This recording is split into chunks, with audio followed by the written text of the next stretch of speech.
মধ্যে ইন্ডিয়া জোট নিয়ে যে বার্তা কি বলবেন? দেখুন, বিজেপি যে একটা ভয়ঙ্কর শক্তি, ফ্যাসিবাদী শক্তি, এটা মানুষ ক্রমশই বুঝতে পারছেন এবং বুঝতে পারবেন। বিশেষ করে বাংলা, তার সভ্যতা, সংস্কৃতি সব মিলিয়ে বিজেপিকে রুখতে হবে, এটা নিয়ে কোনো সন্দেহ নেই।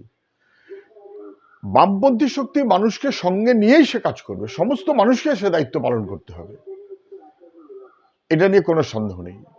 কিন্তু মমতা ব্যানার্জি কি বলেছেন আমি ঠিক মানে বুঝলাম না। উনি এখনো বিরোধী হলেন কি হলেন না, পদত্যাগ করলেন করলেন না, নানাবিধ প্রশ্ন। কিন্তু মমতা ব্যানার্জির কি সেই ক্রেডিবিলিটি আছে? ওনার কথা সবাই আসবেই বা কেন? ওনার গোটা বাহিনী তো এখন বিজেপি হয়ে গেল। ওনার আমলেই তো বিজেপি ক্রমশ ক্রমশ শাখা বাড়িয়েছে। উনিই তো বলেছিলেন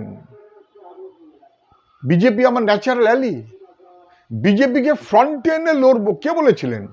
উনি পশ্চিমবাংলায় বিজেপিকে ইনস্টল করে দিয়েছেন।